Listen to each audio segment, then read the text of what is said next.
जेएचयूआई के सेनेटर कामरान मुर्तजा और बिलावल भुट्टो के तर्जुमान मुर्तजा वहाब के दरमियान राब्ता हो गया। कामरान मुर्तजा ने एआईवाई न्यूज को बताया उन्होंने मुर्तजा वहाब को फोन किया और कहा कि मसरूफियत की वजह से आपकी कॉल रिसीव न कर सका। दोनों रहनुमाओं का मामला बाहमी मुशावरत से आगे बढ़ाने पर इत्तफाक।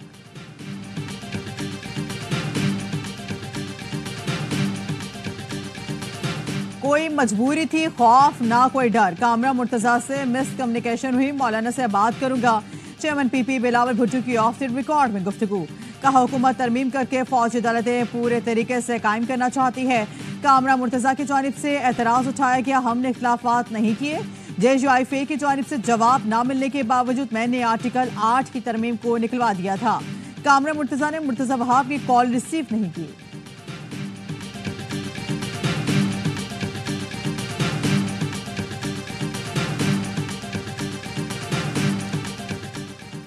कामरान मुर्तजा अपने मौकिफ पर कायम, एक बार फिर बिलावल भुट्टो की गुफ्तगू की नफी कर दी।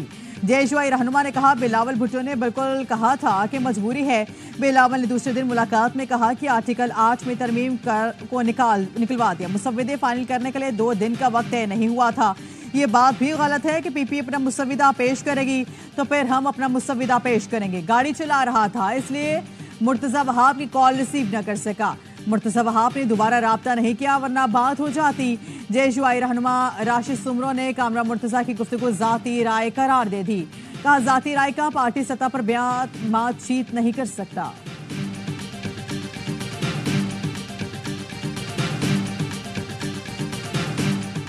बिलावल भुट्टो ने मजबूरी है कि कोई बात नहीं की। आर्टिकल 8 में तरमीम की बिलावल मौलाना दोनों ने मुखालिफत की थी। कामरान मुर्तजा ने बहुत से शिकों पर एतराज उठाया था। मिलिट्री कोर्ट से मुतालिक हमने हुकूमत को भी राजी कर लिया था। बिलावल भुट्टो के तर्जुमान मुर्तजा वहाब कहते हैं बयान बराए बयान तो चलता रहेगा। क़यादत आगे बढ़ रही है तो फिर सियासी फिजा खराब नहीं होती। मौलाना से बिलावल की 3 मुलाकातें हुई।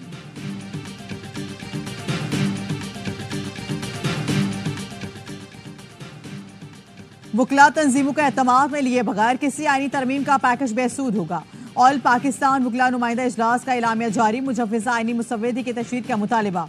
कहा कोई कानून साजी आईनी तरमीम आइन की बुनियादी ढांचे से मुतसादिम नहीं हो सकती। हुकूमत वकला तंजीमों की मुशावरत और मुज़ाकरात के बाद ही आईनी तरमीम को हतमी शक्ल दे। मुशावरत के लिए कमेटी तश्कील दे दी। कमेटी 7 दिन में तहरीरी सिफारिश हुकूमत को पेश करेगी। रजिस्ट्रार सुप्रीम कोर्ट ने मुजव्विज़ा आईनी तरमीम के खिलाफ दरख्वास्त मफरूजा करार देकर वापस कर दी। पाकिस्तान बार काउंसिल के 5 अरकान की दरख्वास्त पर 8 एतराज आए। IMF शराइत पूरी करना चीन की मदद के बगैर मुमकिन नहीं था। चीन ने इलाकाई और आलमी अमन के लिए हमेशा अहसन किरदार अदा किया। बेल्ट एंड रोड मंसूबे पर चीन की आलमी सतह पर हमायत करते हैं। वज़ीर आज़म शहबाज शरीफ का चीन के क़याम की 75वीं सालगिरह पर तकरीब से खिताब। शहबाज शरीफ की चीनी क़यादत और आवाम को मुबारकबाद। सदर मुमलिकत और दीगर हुक्काम की भी तकरीब में शिरकत। आसिफ जरदारी ने कहा 75 साल में चीन आलमी सतह पर एक इस्तेहकाम की क़ुव्वत के तौर पर उभरा।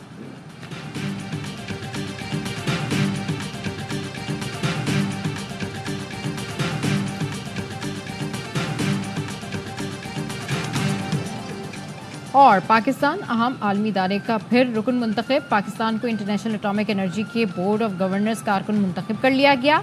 बैन-अल-अक़वामी जौहरी तवानाई एजेंसी के सालाना इजलास में पाकिस्तानी वफ़द शरीक है। खुदा न खास्ता ये बिल या पास होता तो Pakistan fascist / martial law state होता। एक फर्द वाहिद के लिए कॉन्स्टिट्यूशनल कोर्ट बना रहे हैं और उसका चुनाव भी सदर जरदारी करता। आप कॉन्स्टिट्यूशनल बेंच सुप्रीम कोर्ट में क्यों नहीं बना देते? एक सुपर अदालत आपने बनानी है, नाकाबिल माफी और नाकाबिल कबूल। किसी भी किस्म की सुपर अदालत नाकाबिल कबूल है। आईनी मामला सुप्रीम कोर्ट में आईनी बेंच बनाकर क्यों हल नहीं करते? आईनी अदालत का जज सदर जरदारी लगाते और अपनी मर्जी के कवानीन बनाते। अपोजिशन लीडर उमर अयूब कहते हैं आईनी तरमीम पास हो जाती तो मुल्क में मार्शल लॉ लग जाता। सारे मामले में बिलावल और आजम नजीर तारड़ का किरदार कठपुतली का था। मौलाना फजल रहमान ने सही किरदार अदा किया, उनका जायज मौकफ था।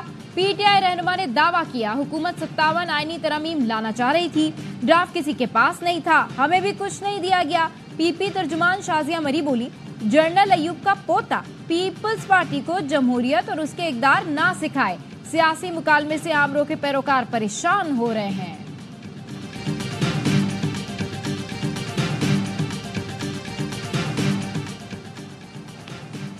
वकला तंजीमों को एतमाद में लिए बगैर किसी आईनी तरामीम का पैकेज बेसूद होगा। ऑल पाकिस्तान वकला नुमाइंदा इजलास का एलामिया जारी। मुजव्वज़ा आईनी मुसव्वदे की तशहीर का मुतालबा। कहा कोई कानून साजी या आईनी तरामीम आइन के बुनियादी ढांचे से मुतसादिम नहीं हो सकती। हुकूमत वकला तंजीमों की मुशावरत और मुज़ाकरात के बाद ही आईनी तरामीम को हतमी शक्ल दे। मुशावरत के लिए कमेटी तश्कील दे दी। कमेटी 7 दिन में तहरीरी सिफारिशात हुकूमत को पेश करेगी। रजिस्ट्रार सुप्रीम कोर्ट ने मुजव्वज़ा आईनी तरमीम के खिलाफ दरख्वास्त मफरूज़ा करार देकर वापस कर दी। पाकिस्तान बार कौंसिल के 5 अरकान की दरख्वास्त पर 8 एतराज़ आयद करते हुए कहा कौमी असम्बली और सेनेट के अरकान का हक है किसी बिल को मंजूर करें। पाकिस्तान बार कौंसिल की एग्जेक्टिव कमेटी का मुजव्वज़ा तरामीम की राजदारी पर तहफ़्फ़ुज़ात का इजहार। पार्लियामेंट का इजलास बुलाने के तरीक़ेकार और वक्त की बार बार तब्दीली पर भी तहफ़्फ़ुज़ात। एलामिये में कहा तरामीम बहुत अहम है, मज़ीद तफसीली गौर व गौस की ज़रूरत है।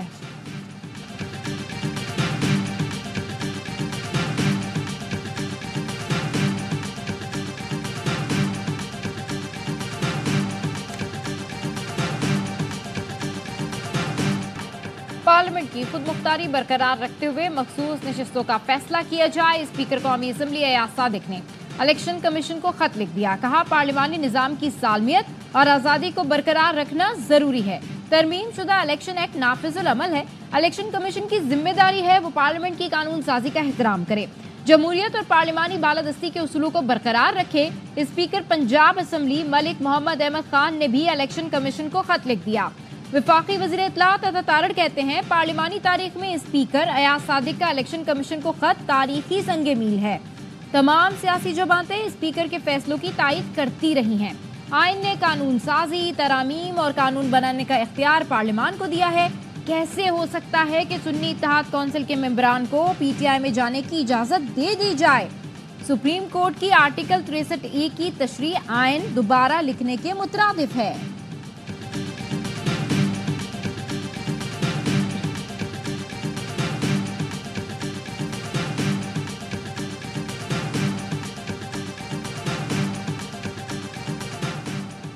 इलेक्शन कमीशन मखसूस नशिस्तों से मुतालिक किसी नतीजे पर ना पहुंच सका। सुप्रीम कोर्ट की वजाहत पर इलेक्शन कमीशन की एक और मुशावरती बैठक। लीगल टीम ने सुप्रीम कोर्ट के फैसले और इलेक्शन एक्ट पर ब्रीफिंग दी। कहा इंट्रा पार्टी इलेक्शन तस्लीम किए बगैर कैसे मखसूस नशिस्तें दी जा सकती हैं। इंट्रा पार्टी इलेक्शन तस्लीम होने तक पीटीआई का तंजीमी ढांचा नहीं है।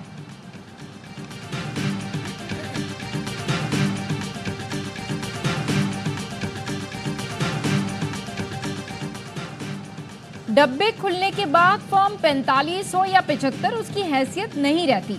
इंतखाबात में सबसे अहम शवाहिद वोट होते हैं। फॉर्म 45 तो प्रिजाइडिंग ऑफिसर भरता है। प्रिजाइडिंग ऑफिसर जानी दुश्मन भी हो तो फैसला वोट से होता है। वोटों के सामने फॉर्म 45 की कोई अहमियत नहीं। चीफ जस्टिस काजी फाइज ईसा के रिमार्क्स। PB 14 से पीपल्स पार्टी के गुलाम रसूल की दरखास्त मुस्तरद। नून लीग के महमूद खान की कामयाबी बरकरार। वकील ने कहा सारा फ्रॉड प्रिजाइडिंग अफसरान ने किया। जज ने बगैर शवाहिद मुझे झूठा कह दिया। चीफ जस्टिस बोले ये मियां बीवी का केस नहीं जो झूठ सच का फैसला हो, इसका फैसला रिकॉर्ड पर होता है। 26वां आईनी तरमीमी बिल जमात इस्लामी किसी सूरत में भी कबूल नहीं करती। एक चीफ जस्टिस की मुद्दत मुलाजमत भी पूरी हो रही है, नए चीफ जस्टिस को आना है। इस मौके पर इतनी जल्दबाजी करके और जिन हथकंडों के साथ ये काम करने की कोशिश की जा रही है उससे वाज़े तौर पर हुकूमत की इंटेंशन समझ में आती हैं। साबिक सदर आरिफ अलवी की अमीर जमात इस्लामी हाफिज नेमुर रहमान से मंसूरा में मुलाकात। आरिफ अलवी ने कहा हुकूमत आइन में तरामीम लाना चाहती है। ये बिल तरामीम का नहीं तदफीन का है। परवेज मुशर्रफ का मार्शल लॉ इससे बेहतर था। हाफिज नईम ने कहा जो जीत कर नहीं आए वो आइन में तब्दीली की कोशिश कर रहे हैं। जमात इस्लामी आइनी तरामीम को किसी सूरत कबूल नहीं करेगी।